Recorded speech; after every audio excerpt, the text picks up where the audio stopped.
Yo, what is good, everybody? It's your boy, the Strongest Wizard, and tonight is indeed fight night, and we have ourselves yet another GD01 match here for you guys.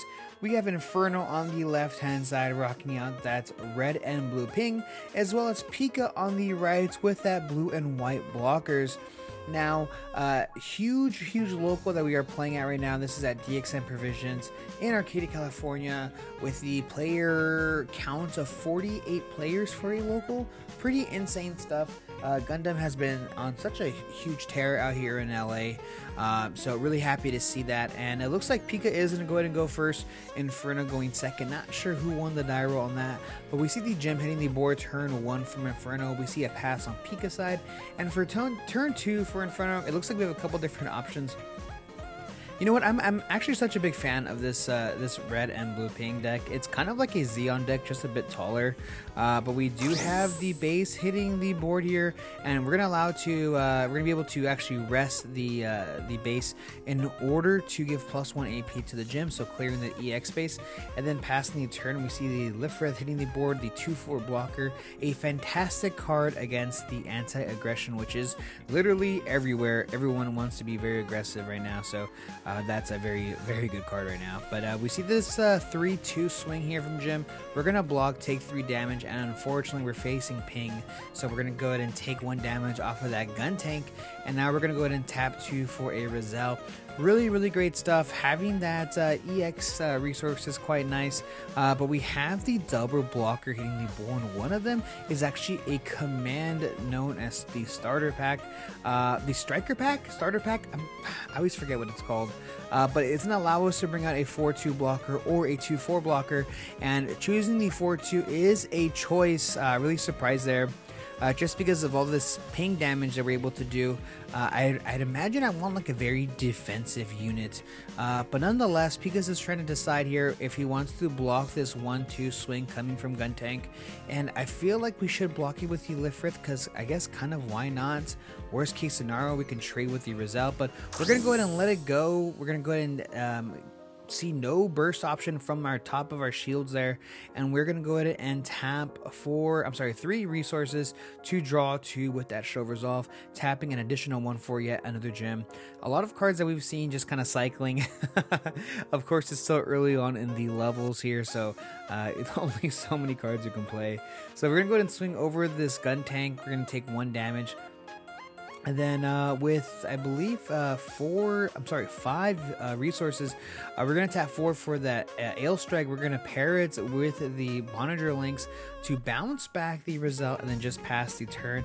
We can't swing with it just because it is not a link, but having a 6/6 blocker on the board is actually insane. And not even swinging with the 4-2 blocker as well, saying, you know what, there's no need to rush right now. I am in nowhere near threatened at all.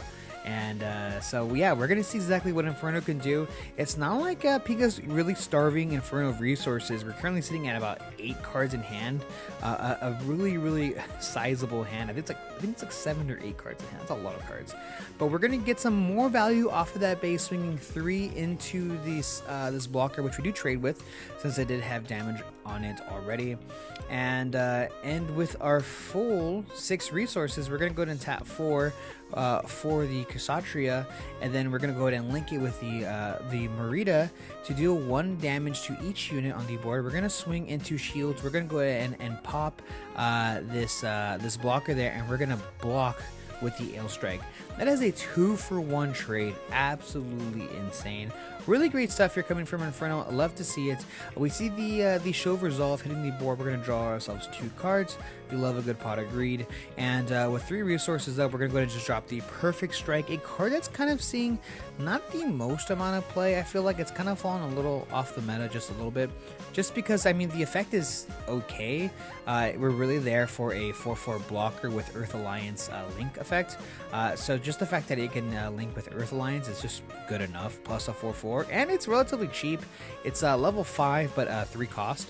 And we do see the double drop of the gem as well as the Rizal hitting the board once again. I'm pretty sure if that's the same, but we're gonna see a brand new card on Pika's side, which is that with that freedom.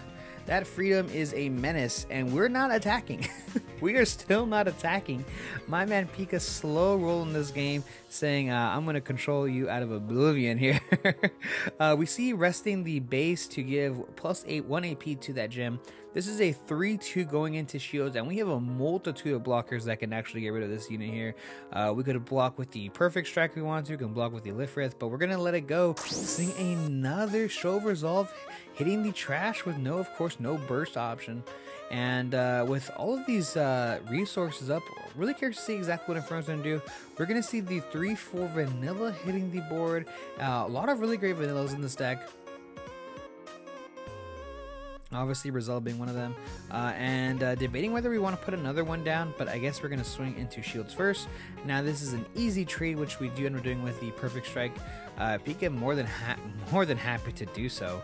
We're going to see another Rizal hit the board, and we might just pass from here. It looks like we have a Gundam RX that we're trying to decide, do I want to set it up or not. The question is that I don't want it to go bounce back to my hand. That's not the worst case scenario, but if he has an Amro, then we might be in trouble here. So he's going to go ahead and just pass, making sure that it's safe in his hand and saying, you know, I want to fight another day with this unit. So Pika reading the Merida, just making sure he knows exactly what that card does. I mean, obviously this is like still the first month of the card game being released, so a lot of these cards can be a lot of cards to remember, right? Especially their names. But we're going to see the RX hitting the board also with the Link, with the Amuro to rest the vanilla 3-4 unit there. And this is really good here for Pika. We're going to be able to swing into that unit. So we're going to go ahead and destroy it, taking 3 damage. We're going to swing into this gym, take 2 damage. And what's really nice about the RX is that we got repair too, man. That's such an insane effect. Dropping the Zwart for some extra defense, passing the turn, hitting the repair 2 from 3 damage back to 1 damage on that unit. And Pika doesn't even care about hitting that base. Like, he doesn't even care about the extra +1 AP. It does not matter to him literally at all. Saying, you know what, even if you want to boost this Rizal and swing into my 2-4, I have a Zwart. We just trade. We always trade. And that is very tough for Inferno here. But it looks like if you look at Inferno's hand, it's actually quite hilarious. He's got a couple different units in his hand, and a lot of the same ones as well. But now sitting with 8 resources up, I'm not too sure exactly what Inferno can even do to kind of just break through this wall of blockers, or just these bodies, right? I mean, this freedom just standing is just menacing. So we're going to see exactly what Inferno can do. We are going to go ahead and rest the base to give +1 AP to that body there, and we're going to go ahead and attempt to swing into it, rest it, but no, we're going to see the trade, and it looks like we're tapping 2, 4, and 6. Okay, so 6 resources to, oh my goodness, to drop an army to deal 4 damage to that RX to get rid of it. It only took us 4 bodies to do enough damage. Obviously, the deploy effect is deal 1 damage to 1 rested unit. So dropping 4 does get us there, and it's actually quite hilarious. Inferno only having 2 cards left in his hand. And you know what, honestly, it's not too bad. That's a lot of damage coming your way next turn, especially for the fact that it's a 3-3. You know, 3 is a lot of health, but we do see the double drop of the Ale Strike, and this is so unfortunate. Saying Pika saying, you know what, you can go face all day, but this wall of blockers just gonna go ahead and just keep increasing every single turn. And yeah, still getting insane value off of that base as well. And we might just see Inferno starting things off here with a swing with the base effect. That seems like what's been happening for the past few turns. But yeah, Inferno just taking a quick second to think about it, and it looks like we are going to go ahead and do so. We're going to give +1 AP to that unit, swinging 4-3 into shield, and it looks like Pika is going to go ahead and take it. No burst option there. Pika being very unfortunate here. Not too much luck in our shields, but we're gonna tap 2 for that gun cannon, a card that could be quite threatening. Not so much at this particular situation. All we're able to rest is that Lifrith, and that'd be pretty much it. If we had the Armor, we can rest 2 bodies, but we're going to go ahead and just pass, just choosing not to swing and lose our units there.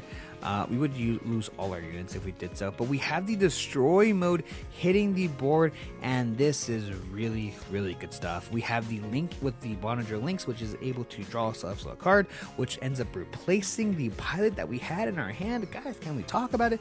That card is really, really good, and it's extremely powerful. It's a 7/6 currently. And when attacking, we're able to rest any unit on our opponent's side. Any unit. Really good stuff. So it looks like we're possibly going to swing into this rested unit, and we're going to go ahead and possibly rest the gun cannon. I mentioned the gun cannon because it's the only unique unit, right? It's also probably the most threatening. So it looks like we're going to go ahead and swing into this unit, but it looks like there's a bit of a question here with the Freedom. Freedom needs to have a pilot attached to it in order to have its effect, because it's a during pair effect. On top of the fact that your unit also has to be white, that gets paired. So obviously that's a white, but we are going to go ahead and pair the Amuro with the Ale Strike, and we're going to go ahead and attack into this gun cannon and take 2 damage. And it looks like we're swinging 4 into those 3, but I think it's, yeah, so it looks like that's a bit of a mistake here. He tried reducing the 3/3 unit to become a 1/3 thanks to Freedom effect, but I'm pretty sure that Freedom needs to be paired in order to do that effect. So realistically, this Ale Strike should have 3 damage, not 1 damage. In this current situation, it doesn't matter, but if we have like a gun tank, it really matters, or some way to do some sort of ping damage. Not too sure exactly. It's very possible it's the other way around, and I'm just wrong, but I'm pretty sure that's not how it's supposed to go. So if you guys do know, please let me know in the comment section below what the exact ruling is. But we're going to go ahead and swing 3 into this rested unit, and we're going to go ahead and block with a Freedom, taking 3 damage. And Inferno now only sitting at 1 unit in his hand. And so unfortunate, he actually does have a gun tank. So I'm just dying to know what the actual ruling is. Pretty sure it needs to be paired, but hey, I could be definitely wrong. It looks like we're going to go ahead and tap the base to possibly give this unit +1 AP. And yes, we're going to go ahead and do so. And we're going to go ahead and swing 4 into this damaged paired Ale Strike, which does go down. We see the trade, of course. And I think at this point, we just drop our whole hand. Only unfortunate part is that destroy mode's still on the board, so no matter what, whenever we swing with that card, we're going to be able to rest anything. So if we drop something very tall and then something really small, it's just so unfortunate for us. So we're going to use the gun tank effect here. We're going to go ahead and play it out to deal 1 damage to that destroy mode, and then we're going to go ahead and just pass the turn. So unfortunate here. I feel like I'm watching Inferno's spirit just be broken through the lens. It just yeah, we see the overflowing affection, which possibly was the top deck card right there, and trashing a Zword, tapping an additional for a base, our first base actually. Pika now sitting at 2 life, 2 shields, and then we're gonna swing over the base, and we're gonna go ahead and rest the gun tank. We're gonna swing over the gun tank, take an additional damage. So now technically we're at a 4/2 unit, and with all this extra resources, we might as well play something out if we have it. And we are gonna go ahead and play out the RX, as well as something else. What is that other thing? We're gonna go ahead and pay 2 to restand the Ale Strike and just pass actually. So yeah, pretty good stuff. Thanks to that Archangel, we're able to restand that unit, of course, and we have yet another base. Inferno now dropping down to 4 shields, and with only 3 cards in hand. But look at this board that Pika is now presenting. such a monstrous board. Just the destroy mode alone is just super rough. We do drop the Kshatriya there, and but no Link. So unfortunately, we're gonna go ahead and just swing into shields most likely, and then just rest the LR there, which we are gonna go ahead and do. So yep, we're swinging over the base. We're gonna trade into this Kshatriya, and then we have 2 more units in our hand that we can actually just drop. We're swinging into shields. We do not hit anything. Using the effect there to restand our blocker, our Lifrith, which is so hilarious. We're gonna tap 4 for the Ailstrike, and then another 4 for the Unicorn. And at this point, Inferno is we're still chugging along, man. We're still chugging along. I love to see it. Inferno still looking for some sort of answer with a base plus 6 bodies on the board. What can you really do in this situation? This is literally worst case scenario here for red and blue ping, and yeah, let's see if Inferno can dig himself out of this massive hole. And no, we're not. We're actually just gonna fold, which I do really appreciate here. And yeah, that's gonna be it. Pika does end up winning. Thank you guys so much for checking out this channel as well as this video. I really do appreciate it, and stay tuned because I have a ton of new Gundam content coming out soon. See ya.